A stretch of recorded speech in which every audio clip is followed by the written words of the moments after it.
Hey guys, this is Jon and Austin, and this is another episode of the Meatgistics podcast presented by Walton's Inc. Oh, don't say Inc. We dropped Presented by Walton's. Oh man, Not Inc. not There we go. Zero Ink. Or say Waltons.com. Waltons.com. There you go.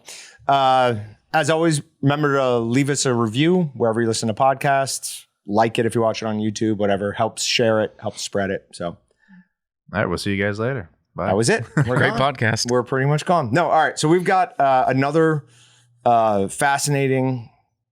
Let's try to guess or have Austin guess what sausage this is. This has been great the last few podcasts because today, again, before podcast, I about went and asked you, like, hey, are we eating today? And then I was like, no, I already know the answer. We are. Because it's just like get to look forward to like eating good food at the start of the podcast. Although for the last like 3 hours, I'm tired and I'm getting hangry because I didn't eat lunch because I'm like, I'm going to wait till we get to podcast time. So normally, like when I haven't been fasting, I do not worry about eating something for like before lunch or dinner, meaning like I'm not worried that I'm not going to be hungry because I'm still going to be hungry.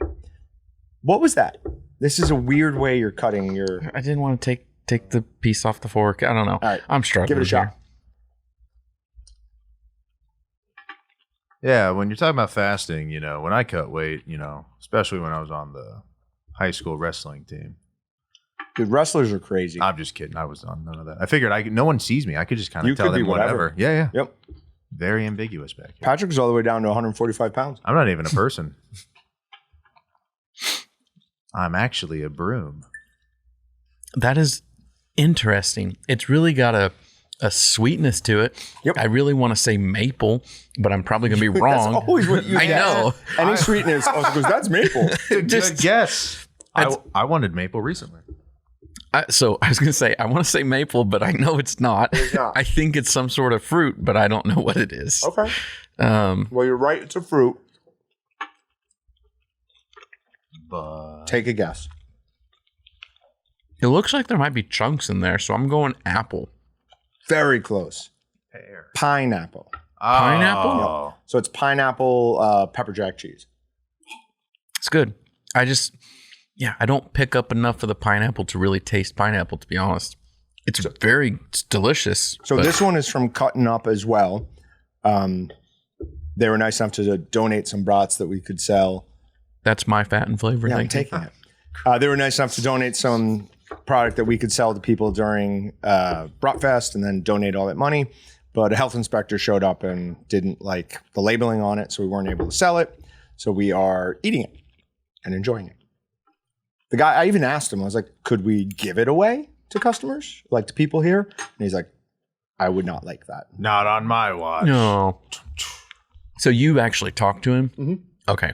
If he doesn't like it, I don't. Oh, he I came don't know. up to me Shouldn't first. He necessarily. came up to me. Did I not tell you how this all went down? No. I was walking in there. I don't remember what I'd done.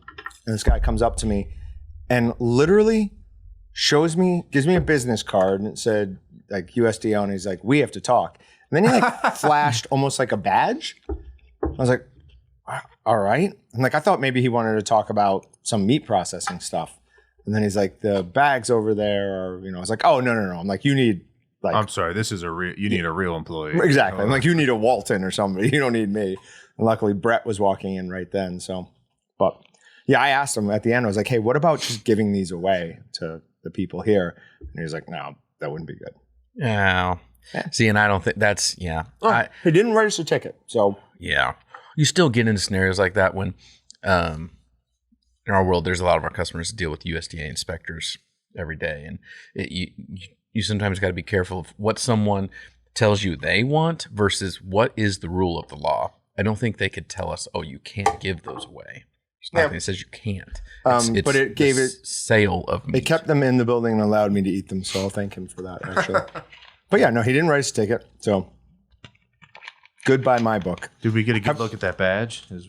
I did. I took a snapshot of it. Oh, did you? Really? No, Could he write us a ticket? I have no idea. I I don't think he can. I think all they would do is shut you down. Well, that would be worse. Well, he couldn't shut everything down. He would just shut down the sale of meat entirely, which, great.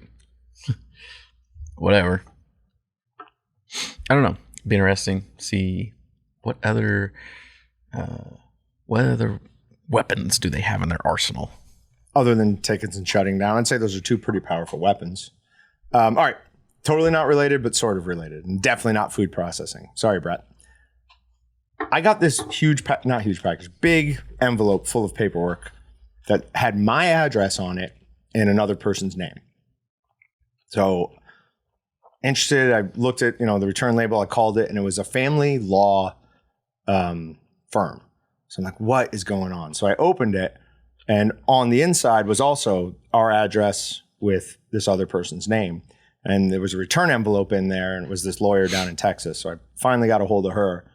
I'm like, what's going on here? Who is this person? We've had identity theft issues in the past. So we're talking more and more, and she is trying to convince me to send the return them all in the prepaid envelope. And I was like, you know what? Like, if this is some sort of identity theft, whatever, like, what's the difference of me sending it back to it? And it's probably not, but I took pictures of every single page. Like, so I'm keeping those. Oh, it's hilarious. I don't remember why I brought that up. Okay.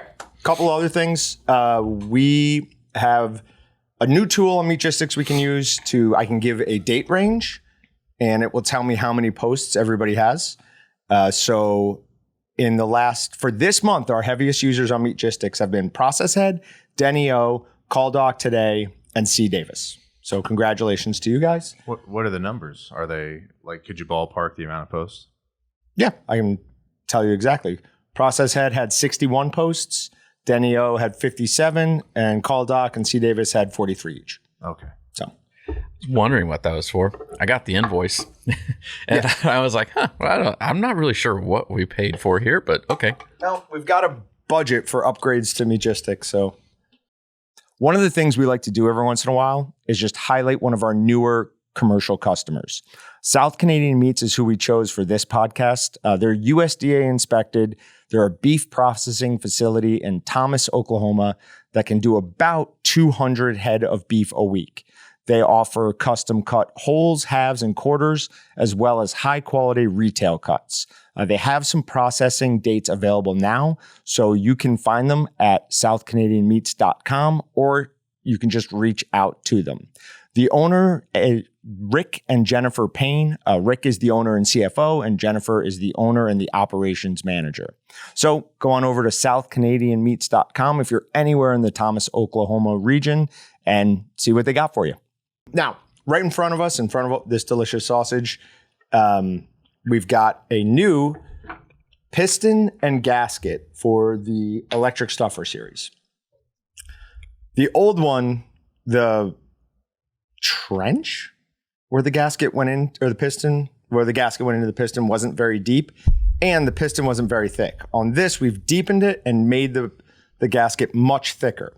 What we were having somewhat issues with is towards the bottom of the canister, there's a little part that kind of flares out just a little bit where they weld on the bottom. And if you had cheese in your product, that cheese would build up here underneath the gasket. And then as soon as it got to that, it would just pop it. And then you'd get meat coming up and over. It really mostly only happened at the bottom, but it was an annoyance. So we redesigned the gasket, and this is working way better. So on all of our new ones, and this does hook up to old ones as well, there will be new pistons and gaskets as well as new motors. I've done a ton of snack sticks. So if you bought one in the past, you can upgrade to that? Yep. Cool. Yep, it is 100% backwards compatible. And then we've also got smaller amounts of hickory smoke powder and jalapeno flakes. Those got discontinued by who we got them from. They didn't want to make smaller packages. So we said, okay, well, we'll make them here. So we have little jars, plastic jars of the hickory smoke powder and the jalapeno flakes. And we've got what? Wow. I knew we did this, but it never really hit. It never really soaked into my mind until now that we have jalapeno flakes in a smaller container now. I'm excited because this is so stupid. I have wanted jalapeno flakes, and I've known this was coming, knew we had them. Yeah, you were the reason we did this. I know. And it just took this long for me to actually realize, like, we actually have these. We've had them for weeks. I know. I'm very disappointed. I'm taking some home today. Okay, there you go. You can take that one home. I'm taking that one. There you go. And then we also have the most valuable substance per ounce that I'm aware of, which is celery juice powder. We have them in little 5-ounce containers. So if anyone wants to try naturally cured bacon, sausage, anything like that, celery juice powder has curative properties. It is a nitrite. It is just nitrite from a root vegetable, which is celery juice. Somebody came in recently and was talking to Flip and I, Andrew Flippin and I, about beetroot powder, which basically is a sodium erythorbate replacement. So I don't know if we're going to get some samples in of that. But I am going to be, now that we have those smaller amounts, I'm going to make side-by-side batches, one with regular nitrite and one with that, and see what, if any, is the difference. Be interesting. Made pepper stick yesterday. We had to test out this piston gasket, and we have 2 brand new employees. Like, I think they just started Monday. No, they can't be right. They started sometime last week. What is today? Wednesday? Yes. I don't know. I think they started Monday. If not Monday, late last week. Yeah. Anyways, so I brought them in here and ran them all through all the meat processing stuff, or at least the snack stick stuff. And one of them was amazed at the amount of science that goes into sausage. I was like, well, there's a lot of science that goes into snack sticks, summer sausage, smoked sausage. Not really much science that goes into bratwurst. It is grind mixed stuff. Yeah, there's some. Definitely not as much as the others, but still stuff that goes into it. Well, we take out some of the science from our end user and customer by like having prepackaged seasoning. Mm-hmm. Like that's a big part of the science that goes into it, is how much of everything should you use. That's the most complicated thing probably on bratwurst. It's just how much salt, how much pepper, how much XYZ additives. So Patrick, do you want some of this? No. Okay, good. So I finally did actually get what looked like a chunk of pineapple, I'm assuming, unless it was just a chunk of fat that tasted like pineapple, but I actually got some pineapple flavor out of it. I'm not good at, I don't know. Oh. I think they say like your mouth and your nose are like connected. You can't taste without smelling, right? Type of deal. So I think just because my nose is that bad at smelling, I think I have a hard time picking up flavors at times. I don't know. Yeah. I mean, they're definitely connected. There's no question about that. A couple other just little things. On that Inc. 5,000 list of the 5,000 fastest growing companies in the country, we were actually number 2 in Wichita. Who do you think number 1 was? I couldn't find this. Who do you think it was? Oh, I don't remember. I remember reading. Was it Vornado? No. There's a company I didn't recognize. Yeah. Okay. But congratulations to us. We did a very small redesign to the header of waltons.com. So if you go there, if you're a commercial customer, there used to be this red little message at the top that said special pricing active or something like that to let you know that you are actually logged into your account. We moved that down in line right next to more, and then we pulled everything way up closer to the top because it was just too spaced out. Austin wanted it all collapsed like that. I pushed back for a while, but now I like it way better. So he kept showing me Amazon. I'm like, yeah, we're not Amazon. Like that's not, but it is, he's right. It does look better. It's sleeker. It's cleaner. For those of you who may or may not have noticed, our homepage has been fairly boring for a while. We did this because of something called Google's Core Web Vitals. In some way, the more stuff you have on your homepage, the lower you're going to score. And Google takes that into account when they point someone to your website or point someone to your competitor's website. They view it as quality of content. Really, all it is you may see a shift when the website comes up. Some parts of it might shift real quick. They hate that. So I cut out a bunch of stuff to get rid of that. But I'm pretty sure we're ready in the next week or two to get back to a more normal actual homepage experience and hopefully still retain our excellent scores. I'm worried Austin is taking notes as I'm speaking. What are you writing? Whatever. I'll say it on air. Just pulling up the website. Our little favicon, if you know what that is, is not working. What do you mean? Yeah, it's not working. It's showing our hosting provider instead of us. No. Yeah. So probably something in a theme file thing. That must have happened just today. Yeah, we've looked at that. Yep. we had to figure out what a favicon was called. But that was back in like when we were starting Meatgistics. So like, I don't know what this little button is up here. James did something. James, absolutely, it was James. I'll go jump in there right now. Wait, let me bring him on and make him. Hey, what was this what about? What did you do? Okay.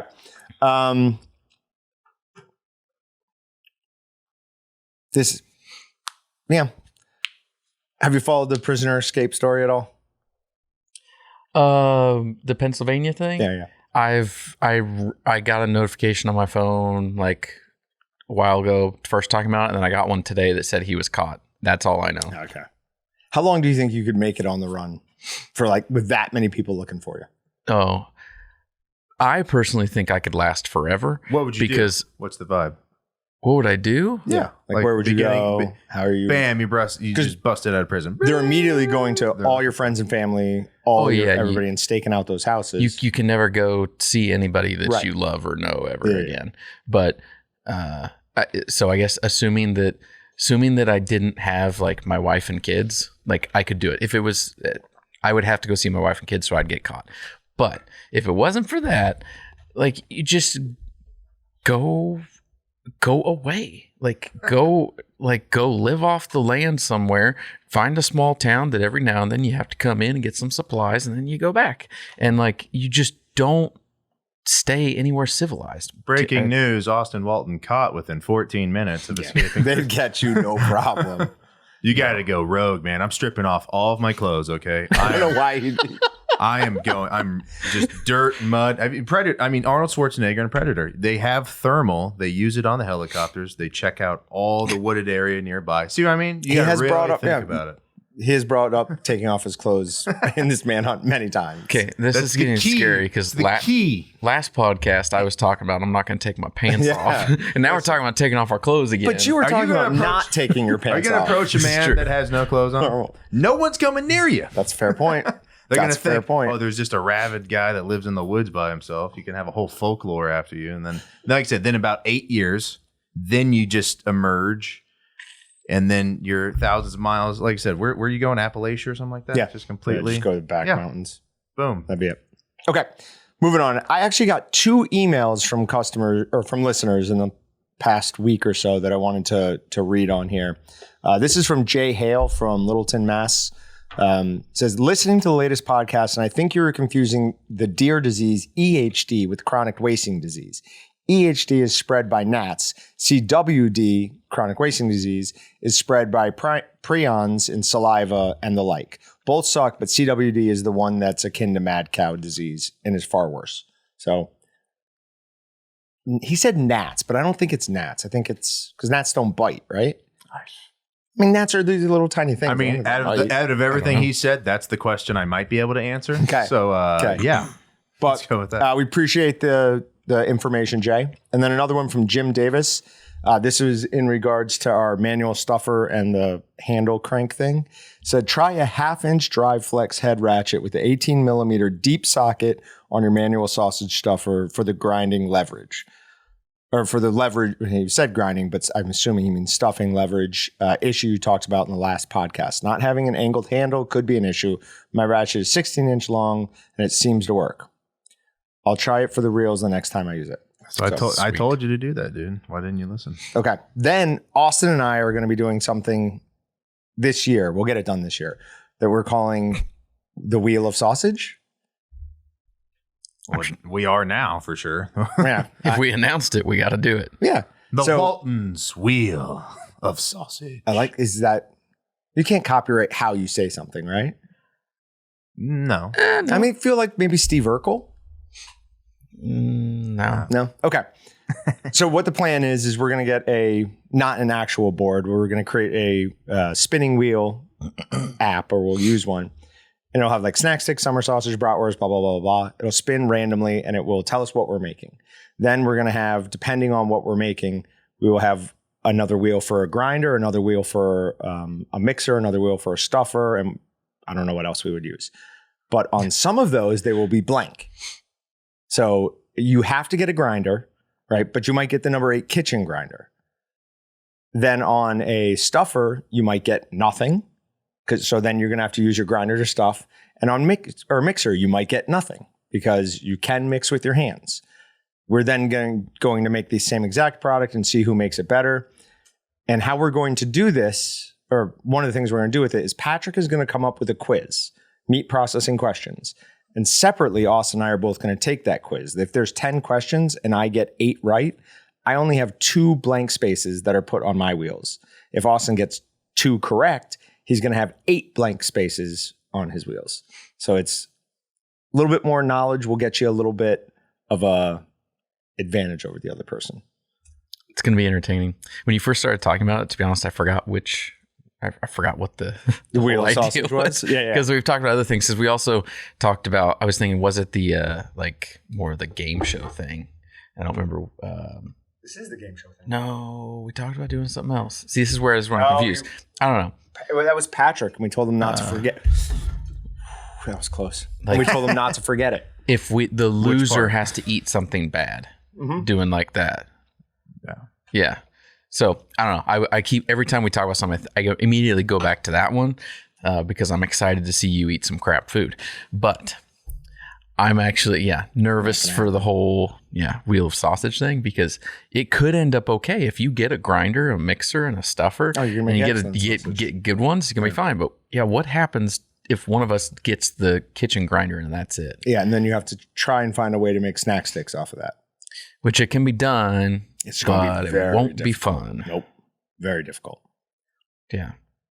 It's going to be awesome, like an awesome video, though. It bringing back the whole competition thing. We used to do competition cooking videos, and they were fun. They were a good time. We didn't get the best engagement on it. We definitely did not. But it's, to be honest, at this point, it's about having fun. Our YouTube following was probably like 10,000 at that point. True. If that. So. Is YouTube still our biggest social media? Follower count wise? Yeah. Yes. All right.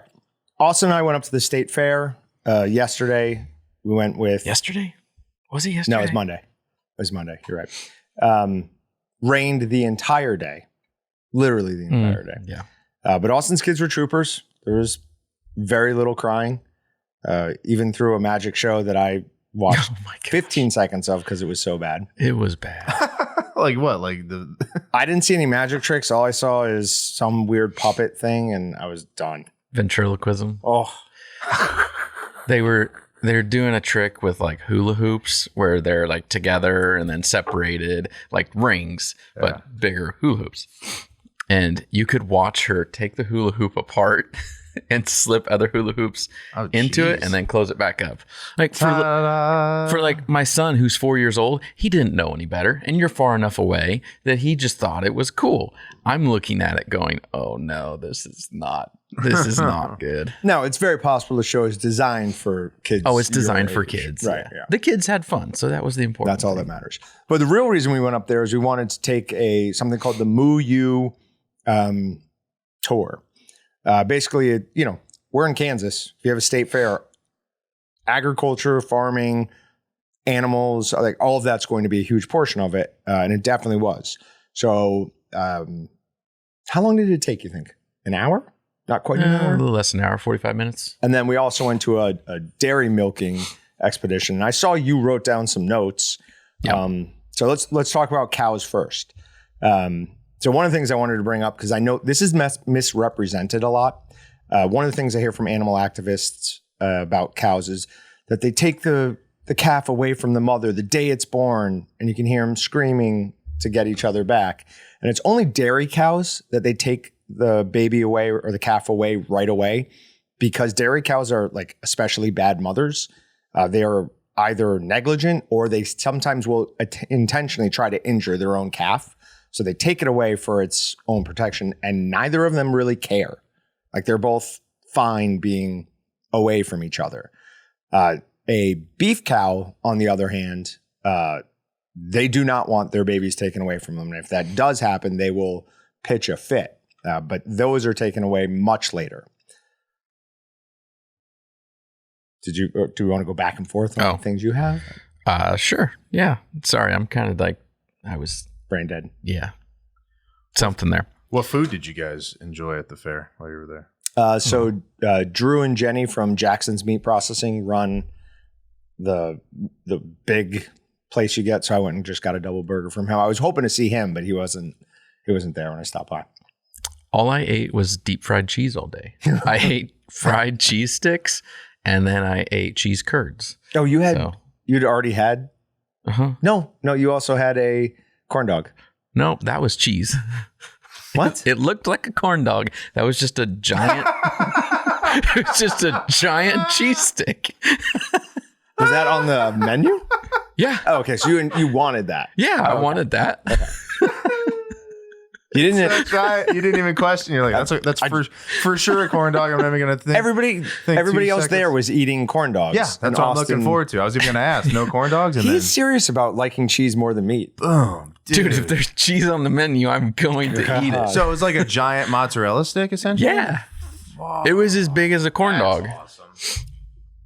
I'm gonna have to find this study, but no. Listen, there is a study that says eating cheese releases something similar in your brain as like heroin. There is a correlation. I would believe that. I can't remember exactly what it is, but I'll find it.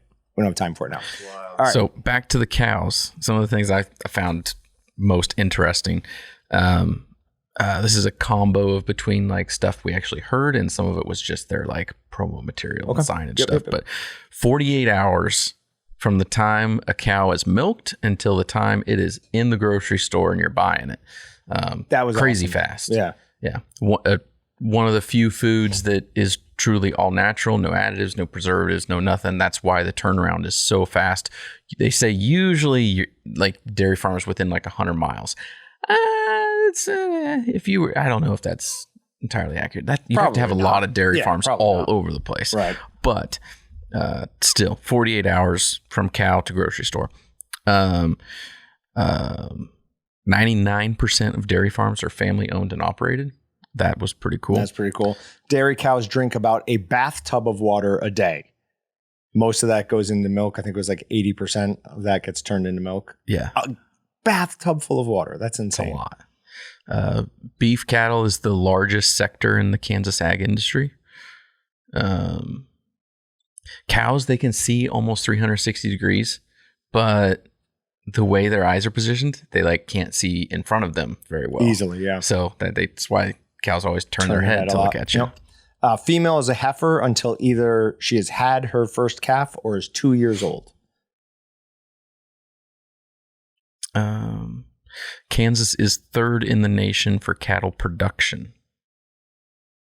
I'm assuming Oklahoma number one. Texas is number one. Texas is so big. I think we've looked at this before, and I think it's something we don't expect. We have to look this up now. Yeah. Largest states. So while John's looking at that, the last thing I wish they would have talked. No, you're right. It was definitely Texas. Okay. Texas, Oklahoma, Missouri, Nebraska, South Dakota, Kansas. So we are not third. Well, according to the Kansas State Fair, we are third. So you also call something the Arkansas River when it's clearly the Arkansas River. So I don't know how much I'm believing your We should take an official poll of our customers and see who thinks it's the Arkansas River or the Arkansas River. I will do a social media post tomorrow on that. 100%. I'm game. It's only people in Kansas who think it's the Arkansas River. All right. Most people that are going to chime in and care, though, are going to be from Kansas. Yeah. You're right. The cow's udder can weigh over 30 extra pounds in the morning before milking. That was insane. It's like, although I don't know. I mean, dairy cows they're also big. Yeah. I look at it and I'm like, just to have like all of a sudden like that much more weight on you. Yeah, one time is insane. They also sanitize the teats before they put the milking claw thing on it. I was pretty positive that cows had 6 udders, not 4. So I was wrong. Yeah, I don't know. Yeah. Never thought about it.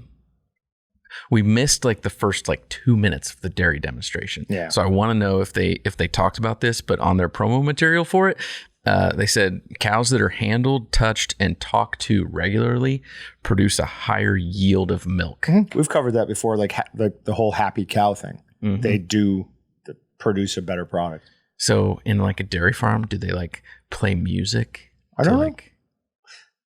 I mean, but it does make sense, right? Like when we're slaughtering pigs or whatever, we're trying to keep them as calm as possible because any agitation screws up the meat. Same kind of vibe, right? Yeah, it's interesting. Now, do you know what beef on dairy is? No. Okay. I didn't know what it was either, but apparently they're crossbreeding a lot of these Holsteins. And basically the idea is it starts off as a milk cow and then gets slaughtered. But it's not like a couple of years ago, like 5 years ago, there's this big thing about, oh, now we eat dairy cows and the steak's just as good. But it wasn't. But it seems like they're actually trying to crossbreed them now to make it more flavorful. So that should be interesting, and maybe we'll get the climate alarmists calmed down a little bit. It's okay, we're using it for 2 things now. All right. There's 6 gallons of milk a day. One cow can produce, and it comes out fast.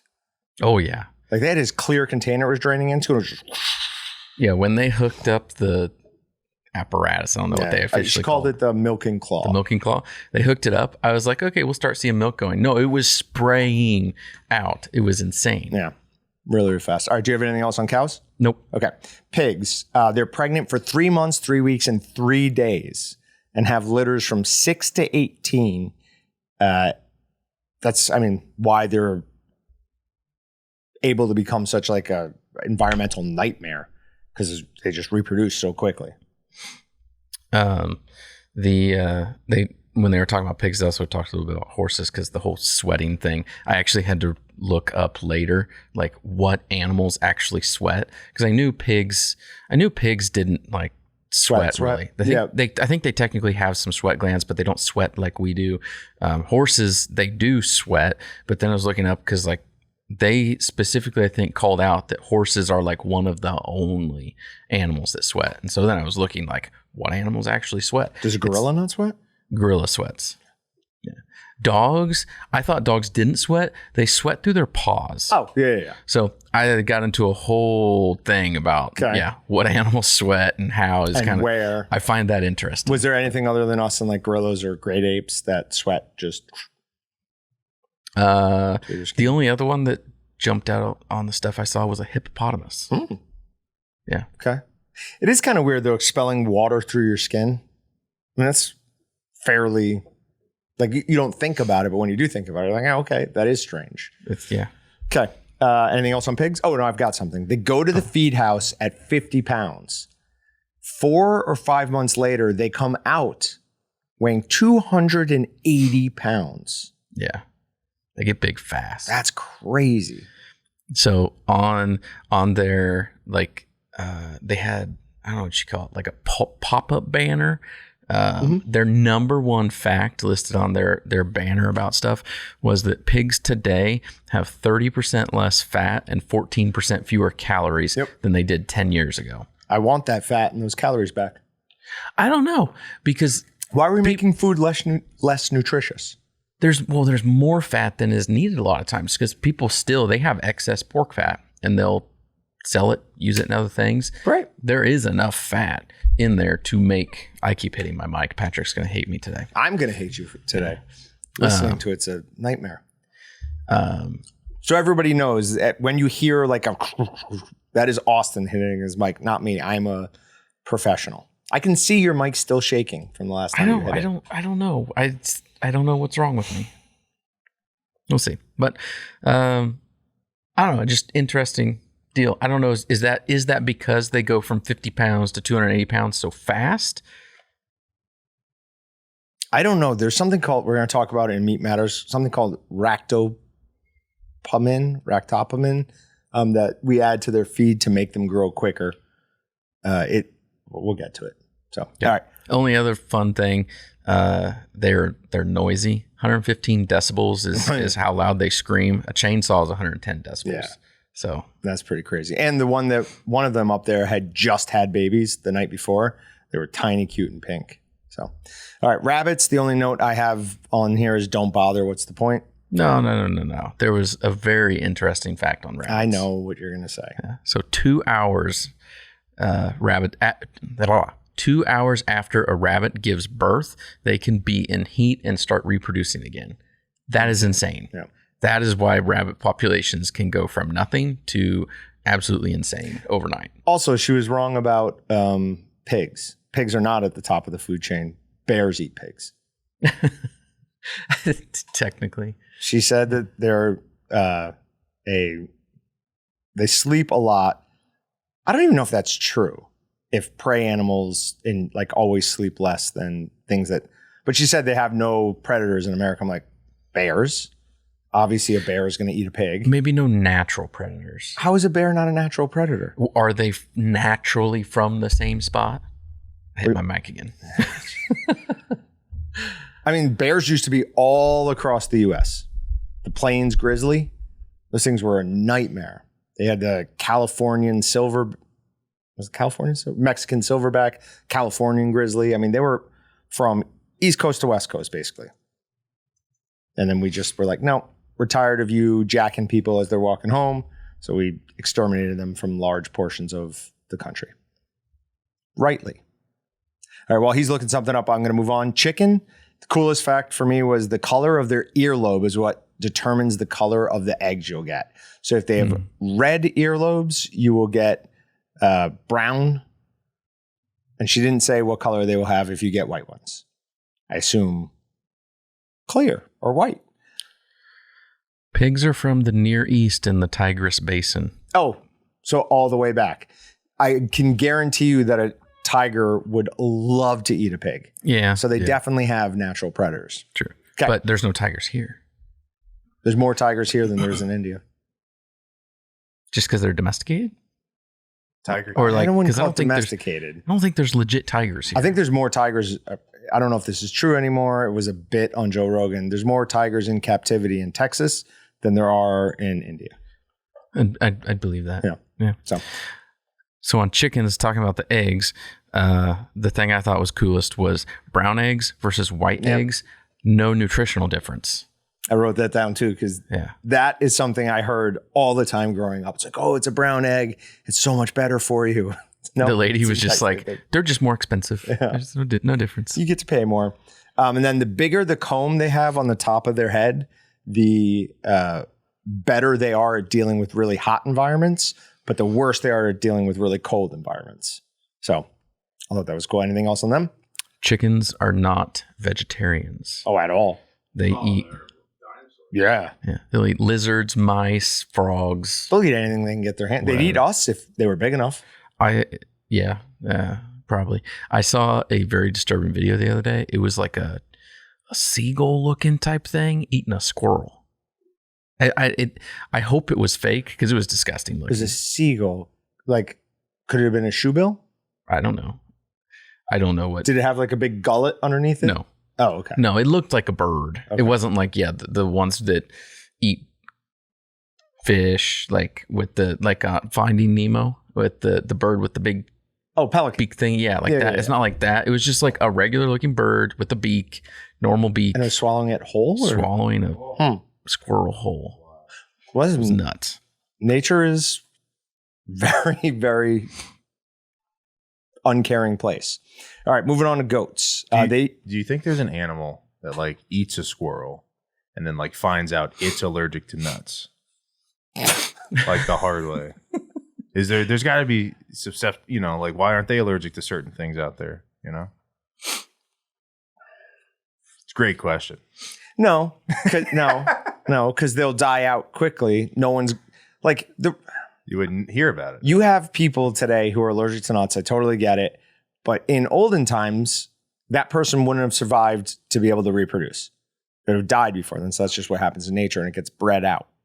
So, all right, goats. They use goat milk in making baby wipes. What?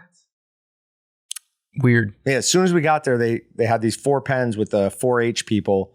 They were like the grand champions, and they had like a little placard, and they were talking about like what these things make.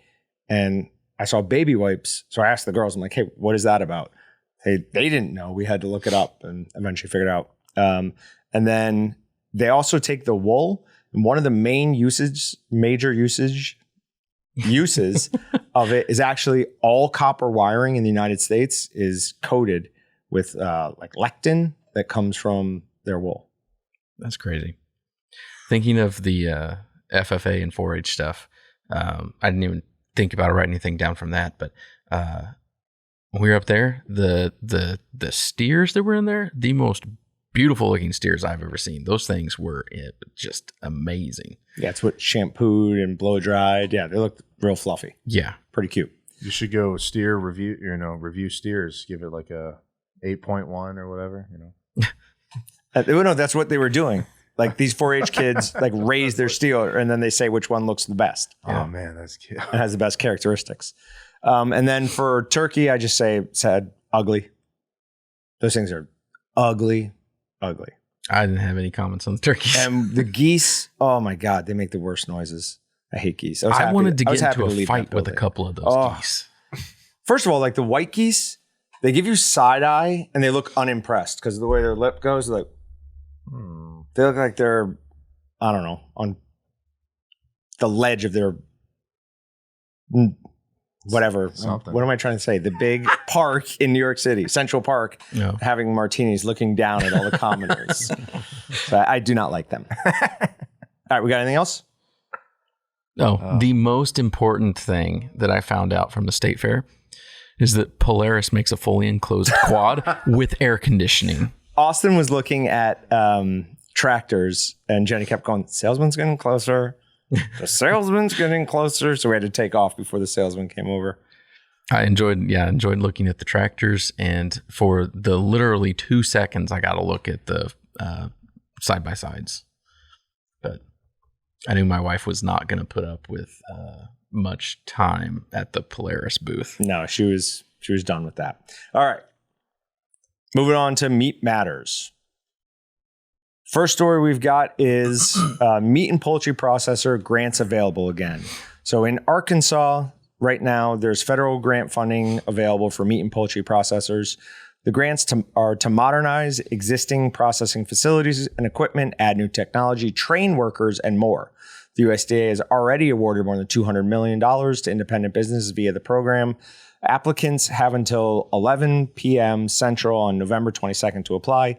Eligible projects could receive grants from $250 to $10 million.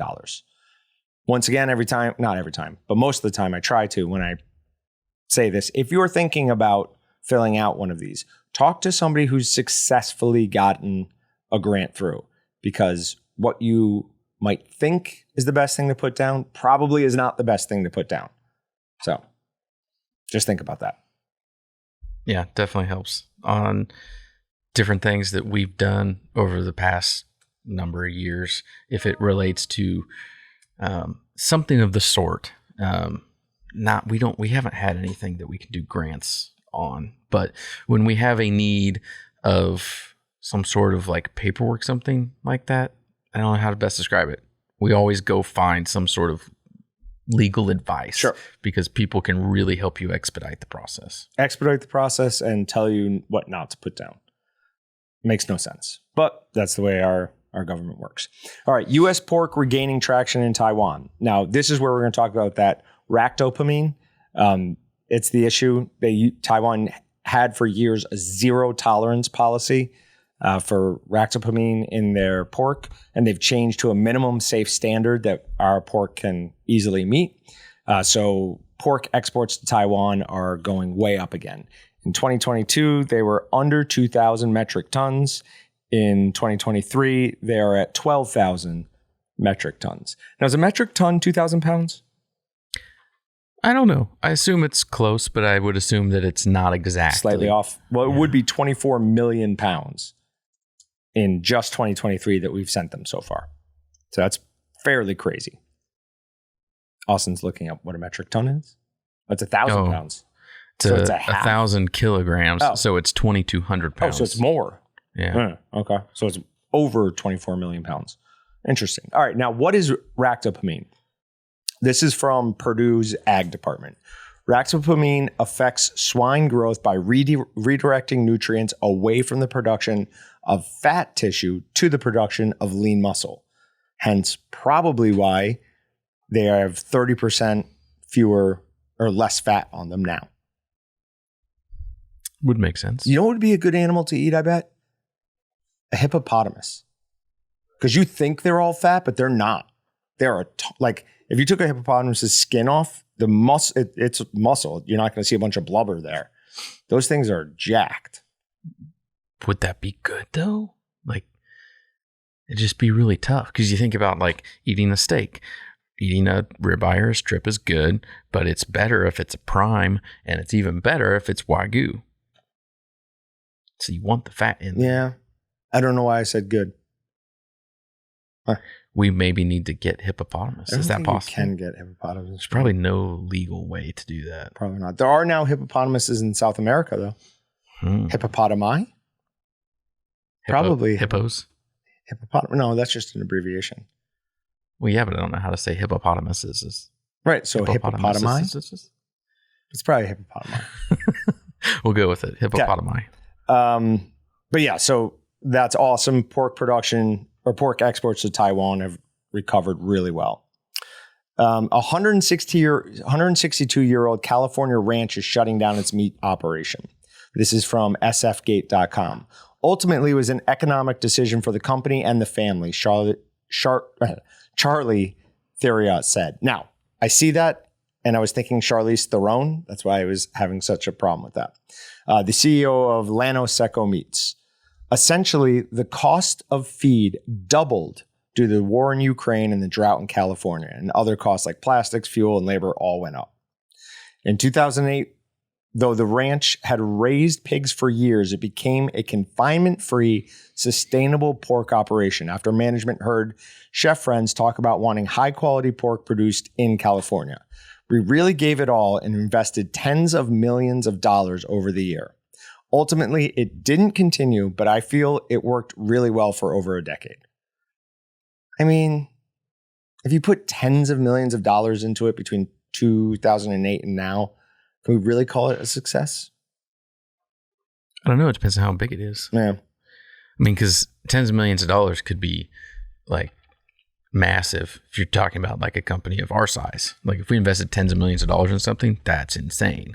If you're talking about tens of millions of dollars and you're talking about a company the size of Walmart, $10 million to Walmart is a drop in the bucket. Yeah, but this company's obviously not Walmart. No, well, I don't know how big they are though. Yeah, but not. Okay. But I do wonder how many more of these we're going to see with the prop, whatever, passing. So I was going to say they don't say in there, but I bet that was a big part of why they stopped, is because they're like, we're going to have a massive bill to retrofit everything to comply with California's new regulations. So where's it going to be done? It kind of sounds like they'd already done it. They already went to confinement free, and that's a big part of that prop, whatever. So maybe. All right. USDA cuts annual beef, pork, broiler outlooks. This is from Brownfield. Beef production is now pegged at 26.9 billion pounds, 40 million less than August due to slower third quarter marketings. That can't be right. Quarter marketings, with the average steer price holding at $178.50 per hundredweight. Okay. That watch is not coming into podcasts anymore. Beef imports and domestic consumption were higher than last month, but exports fell sharply on competition from for Asian markets. Pork production is estimated at 27.1 billion pounds, down 105 million because of the slaughter pace and average weights, with an average barrow and gilt price of $59.90 per hundredweight, 30 cents lower, and lower exports against higher imports. Broiler chicken production is seen at 46.6 billion pounds, 282 million below a month ago due to low slaughter, placement, and weight expectations, with an average price of $1.20 per pound, up a penny against steady imports and lower exports. So beef, pork, chicken production all down. I hope everyone's got freezers full of what they want. I know I do. You said that really fast. Beef, pork, chicken. Beef, pork, chicken. Beef, pork, chicken. So how's your freezer looking? Not good. Yeah. No. I need to get a large beef order placed. I keep saying I'm going to, and I haven't, and I gotta take time to do it. Yeah. What kind of surprises me is how high chicken is there. Chicken is like as much as beef and pork together almost. Oh, yeah. It's insane. Oh, it was like, I think it was 15 years ago that chicken replaced, it may even been more than that chicken replaced beef as the most common protein eaten in America. I don't understand that. I get it if chicken is cheap, but it's no longer cheaper than pork. It's $1.20 a pound. Pork is 60 cents. Depending on, like, you're taking the entire pork there, though. I mean, chicken, you're really eating just the legs and the breasts. And you can get chicken thighs for less than $1.20 a pound or $1.40 a pound. Okay. Maybe that's true then. John, you like your deep freeze a lot, right? Very much. You'd say you love it? I would say I love it. Dude, you look kind of like Mr. Freeze. You know what I mean? From Batman. Oh, like, Yeah, Like the Arnold Schwarzenegger version? nah, any of them, dude. yes. No, he means the Arnold Schwarzenegger version. No, sure. I meant the cartoon Thank one. you, Patrick. Strange piles. We're moving on. Strange piles of meat found around Mississauga, causing fear about wildlife impact. Piles of meat have been found in the city. On March 27th, a Mississauga local spotted something strange. A pile of meat as big as a bowling ball sitting right in Settlers Green Park, located near you don't care where. The meat was left there over the weekend and is believed to have been deliberately placed to feed wildlife. We've received reports of meat such as meat roasts, ground beef, piles of chicken, pulled pork, and dog food being dumped in the city's park and green spaces. A public education officer with Mississauga's Animal Service Department said in a statement, somebody was doing the same thing in our neighborhood. I was walking along a tree line one day and I looked down and I saw a whole raw turkey. And then later on were like crushed up pumpkins. These animals do not need your help being fed. And all you're doing is drawing them in and making your area associated or make them associate that with food. If you have kids or pets, that is a recipe for disaster. Now, my dogs would love it if I could lure coyotes in. That is, I really do think that's Riggins'. He thinks it's his purpose in life is to get a coyote. Never going to, but I can help out with that. What do you mean? You'll bring your dogs over to my house and just... All Brutus will do is like watch the coyotes. He won't go chase them. Well, Friggins wants to chase them. They're almost every night. You want to get a coyote? There's coyotes around. Oh, dude, we should do that thing where we hit them with a gun from super far away. Have you seen those YouTube videos? Mm-hmm. The guys, they have the scopes. Yep. And it's like you're right there with them, and it looks like a video game. They're just pow, pow. They got the thermal. You can see them coming. They go whoop, and they just they don't move at all. But yeah, man, I'm about that. So my mechanic is a huge gun guy, like ridiculous. In fact, for his company, he puts every order he places for parts on a Cabela's card so that he can get the points and just go in there and buy whatever guns he wants. He has two beautiful H&K pistols that are stupid expensive, but he was talking about he just bought a thermal scope and he said it's the most difficult thing he's ever tried to sight in. Oh, I bet. It is so much harder than a regular scope. So yeah, they say it's easy, but it just doesn't work like it. Let them know. I used to play a lot of Rainbow Six Vegas too, specifically with the thermal on. Real quick, just look at what I have written right there. Rainbow Six Vegas too? Just Rainbow Six. Nice. Yeah, that's nice. I mean, it's when you suck at the game and you can see everybody else quickly. No, I'm just saying it's like you and I didn't talk about this, and I wrote down Rainbow Six, and you started talking about it. That's how we do it. So, random other thing on the coyotes and the feeding of wild animals. I'm hitting my mic again. I don't know. We're gonna have to do something different. That one was silent. Okay. Kind of going back to like the whole chicken thing before, and that chickens are not vegetarians. Coyotes are not just carnivores. Yeah, they're omnivores. Yeah, they will eat whatever. So you have any food out, it doesn't matter if it's just meat. Yeah, they were stealing your dad's lemon, or not lemons, cantaloupes. melons. Yeah, they love cantaloupes. And the strange thing is, coyotes know how to tell when a cantaloupe is actually ripe and ready to eat. Do they really? Well, they can probably smell it. They will leave the ones that are not ripe, let them grow. They'll be back like the day they're ripe. If you don't go pick them at the exact right time, the coyotes will get them. All right. What would happen if the world cut meat and milk consumption in half? So it says that cutting world meat and milk consumption by half would save a third on ag emissions. Now, what are they expecting those people to eat instead? Or are they just hoping that they die? I would volunteer everyone else to proceed in that. And then when the price of beef goes down, I will just eat more. Yeah. I'd 100% be down for that. Now, real quick, just because of the whole like, oh, well, we should only be producing half as much of food. That's why Rainbow Six is written down here. Did you ever read any Tom Clancy books? No. So Tom Clancy wrote this series about Jack Ryan. They made a thing on Amazon Prime. At the end of one of his books, all of the government, the United States government, is in the Capitol building, and this Japanese airliner kamikazes into it and kills like everybody.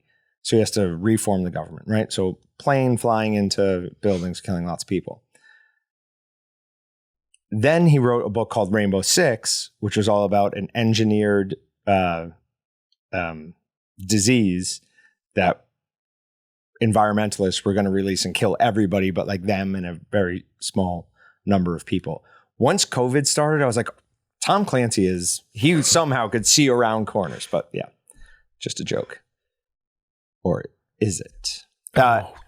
Disgusting. I didn't know what the next story was. It's crunchy time. Oh. What is it? Crunchy what? Durham restaurant offers scorpion and tarantula burgers. Oh, cool. Exotic Meat Month was inspired by one of Bull City's international customers who remarked it was odd to see people eating beef.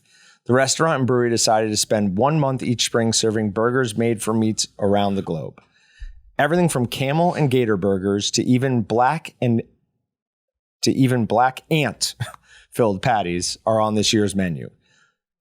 This year, the restaurant has added scorpion burgers to the menu. The scorpion, which is baked, comes served atop a bed of lettuce and avocado. The burger is $25. The restaurant is serving its tarantula burgers on April 16th and scorpion burgers on the 20th. Why? It's quite crunchy and tastes like crab. I love crab. No. I love crab. Hard out.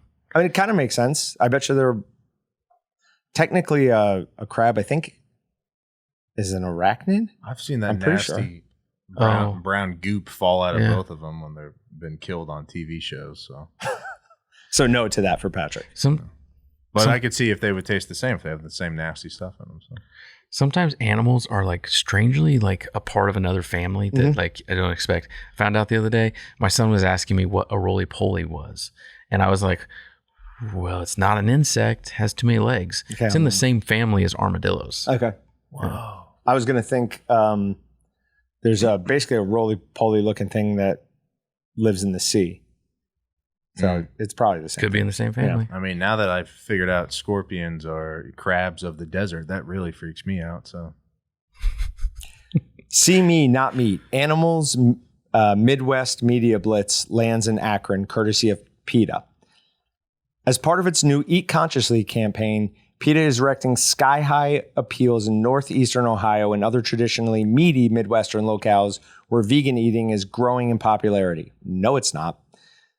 And vegan options are becoming more abundant, urging viewers to consider the animals who suffered and died for a fleeting cravings and go vegan. Chickens, cows, and all animals feel pain and fear, value their lives, and don't deserve to have their bodies carved up for food any more than we do, says PETA Executive Vice President Tracy Ryman. PETA urges everyone to see animals as the sensitive individuals and go vegan. We have a real problem with anthropomorphizing animals in this country. Like a real problem. What's that mean? Putting human characteristics onto animals. Personifying them. Yeah. It is not a good thing. And I pretty much blame Disney for it. Oh, for sure. For sure. Yeah. Can't kill Bambi. Right? Like, yeah.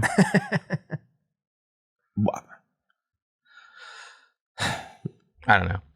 I on one hand, I look at it and I don't want to go out and kill animals just to kill animals. But I go hunt because I'm going to do something with them. I would feel bad if I just went out with an Uzi and was like, I'm going to kill everything I see today. Yeah. That's not, I mean, that's not the goal. It's not the purpose. Like there's a purpose behind it. When I go kill an animal, there's a purpose. I'm hunting it for the sport and then I'm eating it. Right. It's both things. Yeah. Yep. All right. So moving on to that towards our end of our segments, which is morphing into sports and animals. Not really sports, but we have one here that I want to talk about. All right. So the first one is an Alaska bear caught terrorizing moose calf in intense footage. Oh, I saw that. Watch that. Because it is absolutely insane. There's more to it that they don't even bring up in this. So it's this night camera. They're watching it. You see a moose enter, and then you see two pairs of eyes come running at you. The brown bear gets up and smacks the moose in the face, and we don't see exactly what happens. I'm assuming the brown bear won because they cut it off. But in the background, watch what comes flying by. Looks like a panther. It is a wolf. Oh. So Even worse. the bear and the wolf were hunting together? It's just a big misunderstanding. I bet the wolf is just going for scraps. No, the wolf is going after the calf. Oh. Yeah, it looked very Planned. Yeah, it does. Yeah. I thought it was like the bear cub at first, and I go, oh no, it's a whole separate species. Okay, this one's sports related, but I found it interesting enough that I feel like we have to talk about it. You know, Aaron Rodgers tore his Achilles Yeah. at like the third play or fourth play or whatever. This is from a account called David Zaslav, which is now suspended on Twitter at 6 p.m. on September 11th. Aaron Rodgers is going to tear his Achilles on a rain-drenched MetLife turf in 2.5 hours. And then he tore his Achilles in just about 2.5 hours. It's creepy. Right? And then they suspended him. Maybe he got so many comments, he just took What? So apparently he was like, people were blaming him and he was responding. He was passionately defending himself. He's saying a random injury, I think, that happens on that turf. On that turf. He Yep. just happened to pick. I mean, of the things you're going to pick, it's one of 5 things because it's lower leg, right? It's either ACL, MCL, calf strain, a complete blowout of something in the knee, or like I said, ankle. Achilles is the next thing, or turf toe, right? There's less than 10 things you could say. He said one of the 6 that I listed. And then Sure. everyone's thinking it's like, oh, did he predict the future? Right. It's his fault. No. But it's still interesting. Very interesting. All right, this is from the Sun. Hold on. So the craziest thing I saw on that, I didn't know how like an Achilles tear like fully completely works. And like, because people were like, well, did he tear it? Did he not? What happened? I was watching videos and people were like, oh, he absolutely tore it, because you can watch his calf like bounce because it has nothing to hold it down anymore. It was crazy watching like the slow motion videos of his calf like flexing and then pop. I was listening Nuts. to somebody who tore their bicep off the bone. They said it rolled up. It was like in their shoulder. Disgusting. All That right, would be so bad. meat grinder. I felt like a train hit me as I was dragged down by a great white shark. Only my wetsuit stopped my organs spilling out. This is from like one of the most famous shark attacks of all time. This guy, Rodney Fox, who went on to become a huge deal in the shark world. He was famous for doing cage dive expeditions and bringing people out. But look at those pictures. Look at how It's insane. it is from the middle of his shoulder down to probably halfway down his ribs. So like a 1.5 feet, 2 foot long or wide bite. That's just insane looking. So it attacks him. He pokes its eye, it lets him go. And he's trying to swim up and he's going through, he looks down, he sees a cloud of his own blood. And the shark comes up at him through his own blood with its mouth open. And he was able to get his buoy in between it and him. And it grabbed his buoy and then dragged him back down because he was attached till his line snapped and he was able to go to the surface. Wow. 462 stitches. 462. That's insane. Jeez. All right. Now, just because we were talking about this last week, I think, there's 2 videos there. They're the same video, but whatever. We're talking about underwater drones and what actually happens. Will it not go to the time? It didn't go to the timestamp? I didn't know there was a timestamp. Yeah, I put a so timestamp I on was it. just searching the video. Okay. So watch Hold this. on. Oh, I can't open it. So I you got have to it. watch in that tiny little thing. So they have these underwater drones. They look like missiles with propellers. They're trying And to this eat one that great thing. white shark just keeps rocking them.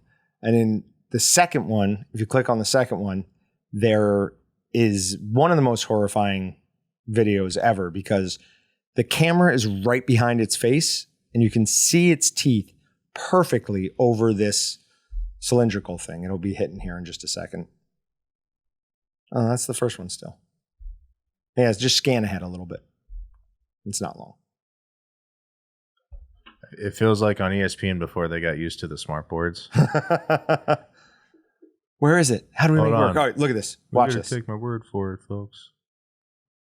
Why are you not? Oh, no, it's coming. It's coming. Hold on. Watch Goodness. that. Oh. That's insane. I mean, those are teeth the size of not quite my hands, but like 2 of my fingers together, serrated and sharp as you can imagine. Mm-hmm. Stay out of the ocean. Yeah. Surfing is not worth it. Surfing is fun. Like when I surf behind that boat with no rope and like you're just on the wake, it's awesome. But if there were sharks in there, I would not be doing that. Bad idea. All right, got anything else? Nothing else. All right, we'll see you guys next week. Thanks, guys. Thanks for checking out the Meatgistics podcast. To shop everything but the meat, head on over to waltons.com. To get your meat processing questions answered by experts and enthusiasts alike, head on over to our online community at meatgistics.com. Waltons, everything but the meat.